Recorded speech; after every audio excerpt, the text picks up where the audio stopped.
Adenium की A to Z आपको information देने जा रहा हूँ। तो दोस्तों, अगर आप सीड से अडेनियम लगाना चाहते हैं तो बेस्ट समय होगा जब आपके 1-1.5 महीने के ऐसे अडेनियम हो जाते हैं। जब आपका ये इस प्रकार से 1.5-2 महीने का हो जाए तो अब इसको आपने शिफ्ट करना है। तो बेस्ट सॉइल मिक्स जो बनेगा इसका वो होगा कोकोपीट। लिख लीजिए दोस्तों, कोकोपीट।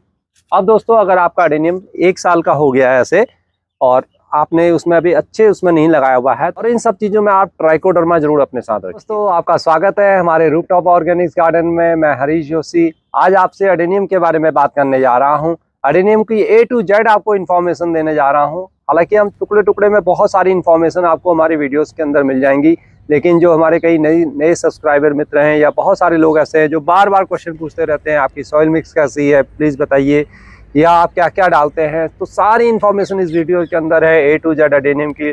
तो दोस्तों, वीडियो को लाइक जरूर करना। दोस्तों, अगर आप हमारे साथ नए जुड़े हैं तो चैनल को सब्सक्राइब कर लीजिए। ऐसी इन्फॉर्मेशन आप एक बारी सेव करके रख लेंगे, बार बार लगाएंगे, सुनेंगे, और इसी प्रकार से आप अपने अडेनियम को लगाएंगे तो यकीन मानिए कि आपके अडेनियम हमेशा अच्छे खिलेंगे जैसे मेरे खिलते हैं।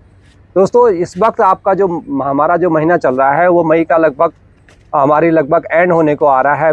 तो इस गर्मी के हिसाब से और आपके एरिया के टेम्परेचर के हिसाब से सारी चीज़ें डिस्कस करते हुए हम अडेनियम पर बात करेंगे। बेसिकली अडेनियम 2 टाइप का होता है जो आप मेरे देख रहे हैं, ज़्यादातर मेरे ओवेशम वैरायटी है। तो ये जो आप देख रहे हैं, ये देखिए कितनी सारी इसमें नीचे से ही ग्रोथ आ रखी है। ये अरेबिकम वैरायटी है दोस्तों। लेकिन अरेबिकम में एक डिसएडवांटेज ये होता है कि उसमें फ्लावरिंग आपकी बहुत कम होती है। ऐसा नहीं मैं कह रहा कि इसमें फ्लावरिंग नहीं आती है, लेकिन ओवेसम के मुकाबले इसमें फ्लावरिंग बहुत कम होती है। आप देख रहे हैं मेरा प्लांट बिल्कुल हेल्दी है और पत्ते भी इसके बहुत अच्छे ग्रीन हो रखे हैं, लेकिन अभी इसमें फ्लावरिंग स्टार्ट नहीं हुई है।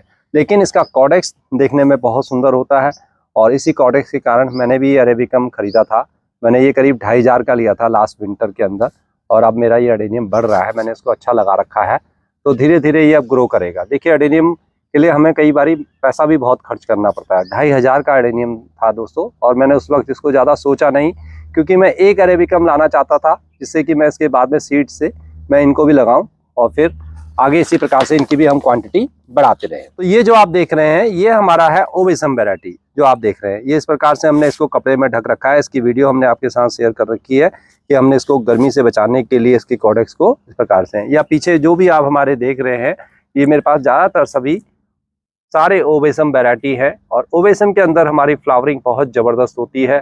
तो दोस्तों, अगर आप सीड से अडेनियम लगाना चाहते हैं तो बेस्ट समय होगा आपका जुलाई या फिर जनवरी, या फिर आपका फरवरी मार्च से लेके आगे आप अप्रैल तक इनको सीड्स को लगा सकते हैं। अप्रैल में थोड़ा सा दिक्कत आती है, जैसे कि मुझे ये दिक्कत आ रही है। ये जो आप अडेनियम देख रहे हैं दोस्तों, ये देखिए कितने छोटे छोटे हैं, बहुत मुश्किल से मेरे बढ़ ही नहीं रहे हैं। ये मेरे अप्रैल के ग्रो किए हुए हैं, 1-1.5 महीने के हो चुके हैं। आप देख रहे हैं ना, इनका अच्छा ये नीचे बन रहा है, क्योंकि इतनी गर्मी है कि ये ग्रो ही नहीं कर पा रहे। बस मैं इनको अभी ग्रो के लिए मेरा ध्यान नहीं है, मेरा ध्यान ये है कि इतनी गर्मी को ये किसी तरह से सह लें, और जैसे ही ये 1 महीना और रुक जाएंगे, अगर ये सही रहे, तो उसके पश्चात मुझे मालूम है कि अपनी ग्रोथ को एकदम से तेज कर देंगे, क्योंकि जब मौसम थोड़ा सा चेंज हो जाएगा तो एक वातावरण होता है, एक एटमॉस्फेयर होता है किसी भी प्लांट को जीने के लिए। अगर बहुत ज़्यादा गर्मी हो, बहुत ज़्यादा ठंडक हो, तो वो प्लांट अपने आप को एडजस्ट नहीं कर पाता है और उसकी ग्रोथ रुक जाती है। वो भी कोशिश करता है कि वो किसी तरह से बचा रहे। इस वक्त जो है ये ग्रोथ की तरफ बिल्कुल भी नहीं जाएंगे। ग्रोथ का टाइम हमारा जो आएगा वो जुलाई, अगस्त, सितंबर, अक्टूबर, ये 4 महीने ऐसे होते हैं जिसमें आप देखेंगे अडेनियम बहुत अच्छा आपका एकदम से ग्रोथ करने लगेगा। बारिश का पानी भी इसको पड़ेगा। तो इस प्रकार के अगर आपके अडेनियम हैं, सीडलिंग्स हैं, तो इस वक्त इनको आप छाया में रखिए, ज़्यादा धूप में मत रखिए। 1 घंटे मॉर्निंग की सनलाइट मिल जाती है उसमें रखिए, और इसको पानी जरूर कीजिए। मैं इसमें डेली पानी डाल रहा हूँ, बहुत ज़्यादा पानी नहीं भी डालता हूँ, लेकिन छिड़काव करता हूँ अच्छा खासा। तो अब हम आगे की बात करते हैं। अगर आप अडेनियम सीड्स आपको कहीं से भी अवेलेबल हो जाते हैं, तो आप इसको सीड से ग्रो कीजिए। सीड से कैसे ग्रो करना है दोस्तों, तो आइए देखते हैं। अगर आपके पास अडेनियम के सीड्स हैं तो उन सीड्स को लेते हुए आप थोड़ा सा उनको भिगो के रख दें। 10 से 12 घंटे उनको भिगो दीजिए, और भिगाने के पश्चात मॉर्निंग में निकाल लीजिए और थोड़ी देर के लिए उनको सुखा दीजिए। और जब आप उनको भिगोते हैं उसमें थोड़ा सा कोई भी हल्दी या एंटी फंगस पाउडर कोई भी हल्का सा मिला दे, जिससे कि वो रेसिस्टेंट हो जाए, फंगस उसके अंदर ना आए। अब इसके 2-3 तरीके होते हैं अलग अलग, लेकिन जो मैं तरीका अपनाता हूँ, मैं सिंपल अपनी एक रेत लेता हूँ, जो सिंपल आपकी कंस्ट्रक्शन रेत सैंड होती है, जिसको हम सीमेंट के अंदर मिलाया जाता है, उसको लीजिए और उसके अंदर इनको आराम से लगा दें। आप बदरपुर भी ले सकते हैं, बदरपुर जो रेड वाली आती है, ये बदरपुर है आप देख रहे हैं जो, इस बदरपुर में भी बहुत अच्छा एडेनियम ग्रो करता है, तो इसमें ले सकते हैं। या रेत के अंदर, सैंड के अंदर आप थोड़ा सा कोकोपीट भी मिला के रख सकते हैं। बिल्कुल कोकोपीट में अब मानसून सीजन में मत उगाइए, क्योंकि बरसात बहुत होगी, ह्यूमिडिटी होगी, उसमें फिर गीलापन ज़्यादा रह जाएगा, तो फिर आपके एडेनियम मर भी सकते हैं। क्योंकि बहुत ज़्यादा हमें इसको मॉइस्ट गीला नहीं रखना है, बहुत ज़्यादा सूखा नहीं रखना है, तो हमारी कोशिश होती है कि उसमें एक हल्का सा मॉइस्ट बना रहे। तो उसके अंदर एडेनियम की सीड्स को लगा दें, अच्छी तरह से उनको ढक दीजिए, ऊपर से हल्का हल्का लगाते हुए कोकोपीट से ढक दीजिए। नीचे रेत है, ऊपर से हल्की सी कोकोपीट से ही ढक दें, या फिर हल्की सी रेत डाल दें। और इसको छाया के अंदर रखिए, थोड़ा सा अंधेरे के अंदर रखें। और जब ह्यूमिडिटी तेज हो, आपको मैंने जब बताया इसको तब लगाना है आपने जुलाई में, जब आपके वहाँ ह्यूमिडिटी अच्छी खासी हो जाएगी, तो फिर उसको ढक के रख दीजिए। तो आप देखेंगे 5 से 6 दिन के अंदर छोटे छोटे एडेनियम्स हमारे होने स्टार्ट हो जाते हैं। जब वो निकलने स्टार्ट हो जाए, तो उसका जो ऊपर का कवर है उसको आप हटा सकते हैं, और उसको हल्की सी मॉर्निंग की सनलाइट में आप थोड़ा सा रख सकते हैं, या अभी 2-4 दिन उसको रहने दें। डिपेंड करता है कि आपके वहाँ कितनी धूप है। छोटे छोटे एडेनियम में भी बहुत तेज धूप अगर लगेगी तो वो एडेनियम भी आपके खराब हो सकते हैं। जब आपके 1-1.5 महीने के ऐसे एडेनियम हो जाते हैं, तब आपको धीरे धीरे इनमें हल्का सा न्यूट्रिशन देना है। इस वक्त आप इसको, अभी जैसे गर्मी बहुत ज़्यादा है, मैं नहीं दे रहा हूँ, लेकिन मैं जब आगे की बात कर रहा हूँ, तब आप इसमें हल्का सा कोई भी लिक्विड फर्टिलाइजर यूज़ कर सकते हैं, जिसमें NPK हो, यानी कि नाइट्रोजन, फास्फोरस और पोटास, तीनों चीज़ें हो। दोस्तों एडेनियम को फास्फोरस बहुत पसंद है, ये ध्यान रखना। तो इसलिए फास्फोरस उस वक्त इसको आप देंगे। NPK में 05234 जो आता है, या 1261 वाला जो आता है, 1261 एडेनियम के लिए उस वक्त बहुत बढ़िया होता है। या फिर आप DAP न डालते हुए गोबर की खाद का लिक्विड फर्टिलाइजर इसको दीजिए, तो उस वक्त आपका एडेनियम धीरे धीरे ग्रो होना शुरू हो जाएगा। आप देखेंगे 1-1.5 महीने के पश्चात दोस्तों, देखिए एडेनियम इस प्रकार से कुछ हो जाएगा। देखिए ये आप देख रहे हैं, ये इसका थोड़ा सा कॉर्डेक्स बनना शुरू हो जाएगा 1.5-2 महीने का। ये मेरी इस वक्त ग्रोथ ले ही नहीं रहा है, क्योंकि गर्मी बहुत है। लेकिन दोस्तों मानसून सीजन के बाद ये देखेंगे आप बहुत अच्छी तरह से ग्रो करेंगे। जब आपका ये इस प्रकार से 1.5-2 महीने का हो जाए, तो अब इसको आपने शिफ्ट करना है। आप इसको छोटा सा कोई पॉट लीजिए, या किसी बड़े पॉट के साथ इसको लगा दीजिए, आपका इजीली ग्रो हो जाएगा। ये देखिए, अब मैं इसको यहाँ से निकाल लेता हूँ। इतनी गर्मी के अंदर भी मैंने इसको निकाल लिया। ये देखिए इस प्रकार से इसकी रूट बनी हुई है। मैं ज़्यादातर क्या करता हूँ, मैं इनके लिए छोटे छोटे पॉट्स नहीं बनाता हूँ, और इनको मैं क्या कर देता हूँ, अपने गुलाब के या दूसरे बड़े पॉट्स के अंदर इनको लगा लेता हूँ। तो गुलाब में जब मैं पानी डालता हूँ, तो इसको भी पानी मिल जाता है, और अदरवाइज जो पानी होता है बड़े पॉट्स का, वो बहुत जल्दी सूख जाता है। तो उसमें ये हमारे एडेनियम बहुत अच्छे मोटे से हो जाते हैं। तो फिर क्या करूँगा दोस्तों मैं इसमें, उसके बाद मैं इसको अगस्त के अंदर निकाल कर फिर उसको लगाऊंगा अपने सेपरेट गमलों में। तो देखिए अभी मैं इसको कैसे लगाऊंगा, आइए। तो ये देखिए, ये मेरा देसी गुलाब का है, वाइट वाला, और यहाँ हल्की सी घास आ रखी है। इस घास की मैं हल्की सी सफाई कर लूँगा, और इसको थोड़ा सा मैंने उंगली से ऐसे स्पेस बनाया, और ये बिल्कुल ईजिली वे में आप करना सीखिए, कोई दिक्कत नहीं है दोस्तों। अब मैंने इसको निकाल दिया ना, ऐसा कुछ नहीं है कि मेरा एडेनियम मर जाएगा, बिल्कुल नहीं मरेगा। बस ये गीला है, और अधिक पानी भी इसको नहीं मिलेगा। ये मेरी जो कटिंग मैंने पहले लगाई थी वो सारी हो गई थी, और उसके बाद अब मैंने इनको क्या करा है, इस प्रकार से लगा दिया। देखिए ये देखिए दोस्तों, ये नींबू का प्लांट है मेरा, और इसके साथ मैंने ये अपना एडेनियम की एक कटिंग लगाई थी, और इनकी ग्रोथ देखिए बहुत अच्छी है, बहुत अच्छी ग्रोथ है। तो दोस्तों जब अच्छी तरह से ये मेरे को लगेगा कि मेरे अच्छे से ही सेटल हो गए हैं, तो फिर मैं इनको अब आगे पॉट पर लगाऊंगा, और वो मैं बरसात के बाद ही इसमें थोड़ा सा काम करूंगा। बरसात के दिनों में भी इसको ज़्यादातर नहीं करूंगा, उसमें थोड़ा सा फंगस आने का खतरा रहता है। बरसात में आप किसी भी प्रकार के एडेनियम को रिपोर्ट मत करना, और अगर करते हैं तो 15-20 दिन के लिए उसको कम से कम ऐसी जगह रखिए जहाँ सनलाइट तो आती है, लेकिन बारिश का पानी उस पर ना पड़े। फिर आपका एडेनियम बचा रह सकता है। वो मजबूरी होती है, अगर आपको करना ही पड़ता है। तो दोस्तों अब इसकी बात हम ये कर रहे थे सीडलिंग की, सॉइल मिक्स की। तो उस वक्त जो आप इसमें इसकी जो सॉइल बनाएंगे, कंस्ट्रक्शन वाली जो रेत होती है, सैंड होती है, उसको लीजिए, और उसमें थोड़ा सा कोकोपीट मिलाइए। उस वक्त इसको कोकोपीट की बहुत आवश्यकता होगी, और साथ में थोड़ा सा खाद, 1 भाग 10 में से 1 भाग आप गोबर की खाद, वर्मी कंपोस्ट या कोई भी खाद हो वो मिला दीजिए इसमें, सिर्फ 1 भाग। और थोड़े से अगर आप मिट्टी मिला देंगे अपनी गार्डन सॉइल तो ठीक है, अदरवाइज मिट्टी नहीं है तो आप अपनी वर्मी कंपोस्ट को थोड़ा बढ़ा दीजिए, रेत को थोड़ा बढ़ा दीजिए, और थोड़ा कोकोपीट को बढ़ा दीजिए। कोशिश करिए कि इसमें आप उस वक्त आप मिट्टी में इसको नहीं लगाएं।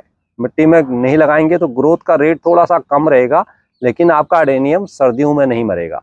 दोस्तों, क्योंकि इस वक्त अगर हम एडेनियम को छोटा रिपोर्ट करेंगे जैसे अगस्त सितंबर के अंदर या किसी भी महीने में, तो बाद में क्या होता है, जब विंटर आते हैं हमारे एडेनियम बहुत छोटे छोटे रह जाते हैं और फिर उनके मरने का हमें बहुत डर रहता है अगर मिट्टी में फंगस आ जाए तो। इसलिए मैंने इसमें बोला है कि आप मिट्टी में ना यूज़ करें। अगर आप थोड़ा सा पैसा खर्च कर सकते हैं तो बेस्ट सॉइल मिक्स जो बनेगा इसका वो होगा कोकोपीट। लिख लीजिए दोस्तों, कोकोपीट, परलाइट, वर्मिकुलाइट और वर्मी कंपोस्ट, इन 4 चीज़ों को मिलाइए, एक छोटे छोटे पॉट्स के अंदर इनको भरिए और इन एडेनियम्स को लगा दीजिए। आप देखिए आपके एडेनियम बहुत अच्छे हेल्दी होंगे और धीरे धीरे ग्रो करते रहेंगे। दोस्तों, उसके बाद जब आपका एडेनियम लगभग 1 साल का हो जाता है, तब आपको अपने एडेनियम को आगे के लिए तैयार करना होता है। ये जो आप प्लांट देख रहे हैं ये मेरा लगभग 1 साल का है। तो इस प्रकार के एडेनियम को आपने तब तैयार करना होता है अपने, और उस वक्त इसमें आपको हल्की सी आप इसको प्रूनिंग भी कर सकते हैं, जैसे मैं आपको बार बार बताता हूँ। ये डिपेंड करता है कि आप उसमें कैसे लेना चाहते हैं। इसमें मैंने ग्राफ्टिंग की हुई है, आप देख रहे हैं यहाँ से इसका ग्राफ्ट किया हुआ है और ये ग्राफ्ट वाला हिस्सा देखिए कितना बढ़ते हुए आ गया है। ये छोटा सा था, हमने गलती इसमें ये करी कि बड़ा इसलिए लंबा हो गया, इसको ग्राफ्टिंग नीचे से करनी चाहिए थी। ये छोटी छोटी चीजें हमें सीखनी होती हैं। अगर हम इसको यहाँ से काट देंगे दोस्तों, तो इसका जो कॉडेक्स है वो दूसरे टाइप का हो जाएगा। मैं आपको शेयर करता हूँ, देखिए। तो ये देखिए, जब हमने इसको नीचे से करा तो ये इस प्रकार का इसका कॉडेक्स बनते हुए, और इसको नीचे से ही इसमें बहुत सारे पत्ते आ रखे हैं। तो कुछ एडेनियम मैं बड़े ऊपर रखता हूँ, कुछ ऐसे रखता हूँ। जब मैं ऐसे वाले एडेनियम बनाता हूँ तो दोस्तों उसका जो रिजल्ट मेरे को मिलता है वो सामने होता है, जो आप देख रहे हैं इस प्रकार के। या फिर आप बड़ा लंबा रखना चाहते हैं तो लंबे में दोस्तों आप ये देखेंगे मेरे जैसे ये आया हुआ है, देखिए। ये देखिए, इसमें ग्राफ्टिंग नहीं है इसको, लेकिन मैंने जानबूझ के लंबा किया हुआ था और उसको ऐसे ही शेप दी हुई है मैंने। तो इस प्रकार का ऊपर से जाके फिर इसमें बहुत सारे ये नीचे ब्रांचेस आई हुई है, लेकिन नीचे से आप देखेंगे तो इसका कॉडेक्स ही मेरे को नजर आता है और ये वाला स्टेम नजर आता है। तो ये छोटी छोटी बातें हैं जो आगे आपको एडेनियम में सीखनी है अपने साथ। हम बेसिकली आगे बात कर रहे हैं अब इसकी सॉइल मिक्स की। अब दोस्तों, अगर आपका एडेनियम 1 साल का हो गया है ऐसे और आपने उसमें अभी अच्छे उसमें नहीं लगाया हुआ है, तो अब इसको मेरे को फ्लावरिंग के लिए तैयार करना है। यहाँ पर बात आती है कि आपका एडेनियम 1 साल में भी कई बार फ्लावरिंग देना स्टार्ट कर देता है, अगर आपने उसको अच्छी तरह से लगाया हुआ है, अच्छी उसकी ग्रोथ है। देखिए, ये आप जो देख रहे हैं ये मेरे को अभी 15-20 दिन के बाद, 25 दिन के बाद मेरे को फ्लावरिंग दे देगा, मुझे मालूम है, क्योंकि मैंने इसकी जो सॉइल मिक्स है वो अच्छी बना रखी है। अब आपको जो इसकी सॉइल मिक्स है ये कैसे बनानी है, ये पहले वाली सॉइल मिक्स से थोड़ा सा डिफरेंट हो जाएगी। अगर आप चाहें तो उसमें गार्डन सॉइल ले सकते हैं, लेकिन 15 से 20%, और साथ में लेंगे आप अपनी जो रेत है उसी को लीजिए। वो 5 भाग तो आपको रखने ही रखने हैं। 5 भाग का मतलब है आधा हिस्सा आपको सैंड ही रखना है। और अब इसमें सैंड वाला भी कौन सा है दोस्तों, बदरपुर जो आती है, जो लाल रंग की बदरपुर मैंने आपके साथ अभी पहले शेयर की थी, वही वाली बदरपुर को छान लीजिए और छान के उसका जो मोटा वाला हिस्सा होता है वो मिट्टी के साथ मिलाइए। बारीक वाला हिस्सा जो बिल्कुल पाउडर वाला है उसको हटा दीजिए, फेंक दीजिए। तो उसको मिट्टी के साथ आधा भाग उसको मिलाइए, 2 भाग आपकी मिट्टी हो गई। 1 या 2 भाग आपके पास अगर राइस हस्क है तो वो बेस्ट होता है, नहीं तो फिर कोकोपीट मिला दीजिए। थोड़ा सा उसको होल्ड करने की कैपेसिटी भी उसके अंदर हो। अदरवाइज क्या होता है कि हमारे इसमें पानी की कमी हो जाती है और फिर हमारी पत्तियां मुड़ी मुड़ी सी होती है। ऐसे वाले जब ड्रेनेज सिस्टम जब हम एडेनियम का बनाते हैं तो ये दिक्कत हो जाती है। लेकिन जो अभी जो सिस्टम मैं आपको बता रहा हूँ इसमें आपके एडेनियम ज़्यादा मरेंगे नहीं। और बाकी दोस्तों उसमें 15 से 20% यानी कि 2 भाग आप मिला दीजिए अपनी कोई भी खाद, वर्मी कंपोस्ट, काव डंग या आपकी किचन कंपोस्ट, लेकिन पुरानी होनी चाहिए, अच्छी छनी हुई खाद मिलाइए। और अगर आपके पास लीफ मोल्ड है यानी कि पत्तों से बनी हुई, सूखे पत्तों से बनी हुई खाद है तो वो मिलाइए, वो तो इसको बहुत ही बढ़िया, बहुत पसंद है उसको। और अगर आप केमिकल की तरफ जाना चाहते हैं तो थोड़ा सा उसके अंदर खाद तो मिलाइए ही, थोड़ा सा अंदर DAP मिला दीजिए। DAP उसकी ग्रोथ को बहुत ज़्यादा कर देता है। लेकिन ये ध्यान रखें कि अगर आप DAP से संबंधित ऐसे अपनी मिट्टी बनाएंगे तो बहुत अच्छी आपको फ्लावरिंग ही मिलेगी। फ्लावरिंग आएगी, 1-2 बार अच्छी आएगी, लेकिन धीरे धीरे जो प्लांट जैसे हमारा बड़ा होता जाता है, अच्छा खूबसूरत हमें फ्लावरिंग देता है, वो नहीं देगा, क्योंकि उसका इम्यून सिस्टम इतना अच्छा होगा ही नहीं। इसमें मैंने कभी ज़्यादा DAP डालने की कोशिश नहीं की है। अब आप देख रहे हैं कि मेरा भी प्लांट अपने आप समय समय पर मेरे को खूब अच्छा फ्लावरिंग देता रहता है। तो केमिकल की तरफ मत जाइए और हम ऑर्गेनिक की तरफ रहें तो बहुत अच्छा है। तो ये सॉइल मिक्स तैयार कीजिए, उसमें थोड़ा सा बोन मील मिला दीजिए। 1 पॉट में 1 या 2 चम्मच बोन मील बस। ये ध्यान रखिए कि बोन मील जो है एक बहुत स्लो रिलीजिंग फर्टिलाइजर है। ये काम करता है 3 महीने के बाद, 2 महीने के बाद। और प्लांट में अगर एडेनियम में देते हैं तो लगभग पूरे साल आपके प्लांट्स में अच्छा काम करता है। आप बोन मील नहीं मिलाना चाहते हैं तो उसके बदले रॉक फॉस्फेट आता है या फिर आपका प्रोम आता है। मैंने एडेनियम के लिए आपको स्पेशली, आप मेरी पुरानी वीडियो में देखेंगे तो प्रोम बताया हुआ है। PROM, phosphorus rich organic manure. Organic manure है वो, और गोबर की खाद से ही बना हुआ है। और इन सब चीज़ों में आप ट्राइकोडर्मा जरूर अपने साथ रखिए, या किसी भी प्रकार का कोई एंटी फंगस पाउडर, और वो 1-2 चम्मच जरूर मिलाया करें। क्योंकि एडेनियम के साथ सबसे बड़ी दिक्कत यही है कि जब थोड़ा पानी अटकता है या फिर बरसात के टाइम होता है तब, या फिर विंटर दोस्तों, जो एडेनियम के लिए लगभग काल बन के आता है, तो उस टाइम पर हमें ट्राइकोडर्मा, साफ, इन सब चीज़ों की बहुत आवश्यकता होती है। अब दोस्तों, अब इसके अगले हिस्से में आते हैं। जैसे मैंने आपको बोला कि आपको फ्लावरिंग के लिए तैयार करना है। अब आपको अपना दिल मजबूत करना होगा। जैसे फरवरी खत्म होगा ना दोस्तों, 1 साल का आपका प्लांट हो गया है, फरवरी का महीना आएगा, कोशिश करिए फरवरी मार्च, मैं नॉर्थ इंडिया की बात कर रहा हूँ। अगर आपके वहाँ मौसम हमेशा एक जैसा रहता है तो फिर तो आप कभी भी कर सकते हैं। फिर इसकी आप कीजिए हार्ड प्रूनिंग। हार्ड प्रूनिंग का मतलब है यहाँ से कट करना। अगर आपने ग्राफ्टिंग की हुई है तब आपको प्रूनिंग नहीं करनी है। इस चीज़ का ध्यान रखें कि मैंने यहाँ से ग्राफ्टिंग की है तो मैं इसकी यहाँ से प्रूनिंग नहीं करूँगा, वो ग्राफ्टिंग पोर्शन तो मेरा खराब हो जाएगा। अगर आपने ग्राफ्टिंग नहीं की हुई है तो आप एडेनियम का ये लगभग 3-4 उंगली छोड़ के यहाँ से इसको कट कर दीजिए, या और नीचे से कट कर दें। जैसे ही आप इसको नीचे से कट करेंगे तो क्या होगा, ये अपना भोजन को अपने एडेनियम यहाँ पर स्टोर करेगा, और उस वक्त आप इसको रिपोर्ट कीजिए, निकाल के दोबारा लगाइए, और जो नीचे वाला हिस्सा है उसको थोड़ा सा ऊपर उठा दीजिए। और नीचे वाला हिस्सा इसका काफ़ी अच्छा डेवलप होता है, तो निकाल के ऊपर की ओर उठा दीजिए। ये आपको करना है साल में 2 बार, जब छोटे एडेनियम होते हैं।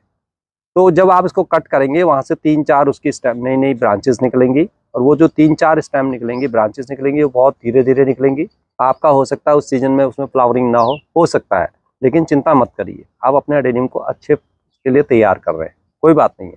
फ्लावरिंग का थोड़ा सा लालच थोड़े दिनों के लिए छोड़ दीजिए, जहाँ इतना है। तो दोस्तों, उसके बाद उसको आप अच्छी तरह से लगा के, जो भी मैंने आपको जो सॉइल मिक्स बताई है उसमें लगा दीजिए और रख दीजिए, और उसके धीरे धीरे ग्रोथ होने दीजिए। फ्लावरिंग आती है तो ठीक है, नहीं आती है तो परेशान मत होइए। कभी कभी महीने में 1-2 बार उसको हल्का सा पोटास या कोई भी और फर्टिलाइजर दे दीजिए। नाइट्रोजन मत देना, नाइट्रोजन उसकी ग्रोथ को बढ़ाएगा। फॉस्फोरस दे दीजिए। अगर आप डीएपी डालना चाहते हैं, 4-5 दाने डीएपी के दे दीजिए। अदरवाइज आजकल ऑर्गेनिक फॉस्फोरस भी मिलता है, या गोबर की खाद या कोई दूसरी 1-2 चम्मच वो दे दीजिए, तो आपका एडेनियम धीरे धीरे अच्छा ग्रोथ करता रहेगा। फ्लावरिंग आती है तो ठीक है दोस्तों, नहीं आती है कोई बात नहीं है। अब आपका एडेनियम लगभग, जब आपका जुलाई अगस्त आएगा, लगभग 2 साल का हो जाएगा, 1.5-2 साल का हो जाएगा। अब आपको अक्टूबर के अंदर, नेक्स्ट अक्टूबर के अंदर दोस्तों क्या करना है, जो आपने इसकी प्रूनिंग की थी वहाँ से 3-4 आपकी स्टेम निकल आई, आपका एडेनियम बहुत अच्छा हेल्दी हो गया, और अब वो फ्लावरिंग भी आपको दे रहा है। मैं आपको दिखाता हूँ किस प्रकार से। इस प्रकार से आपका एडेनियम हो जाएगा, और इसका अच्छा देखिए, मैंने इसको उठाया था तो थोड़ा सा नीचे से रूट्स उठ गई, और इसमें अब इसमें फ्लावरिंग भी हो रही है। अब आप चाहे तो उसकी हल्की सी अक्टूबर के अंदर प्रूनिंग कर दें, ऐसे बहुत बेस्ट है। लेकिन साथ में आपको क्या करना है, इसको फिर दोबारा से अक्टूबर के अंदर आपने रिपोर्ट करना है। अक्टूबर के अंदर अच्छी खाद देते हुए इसको दोबारा से रिपोर्ट करना है। उसी प्रकार की मिट्टी लगाइए और थोड़ा सा खाद उसमें डालिए, और फिर उसको रख दीजिए। अक्टूबर स्टार्टिंग में करना है, तो अक्टूबर, नवंबर, दिसंबर तक ये अपने आप को उसमें सेट कर लेगा, और फिर इसका डोरमेंसी पीरियड शुरू हो जाएगा।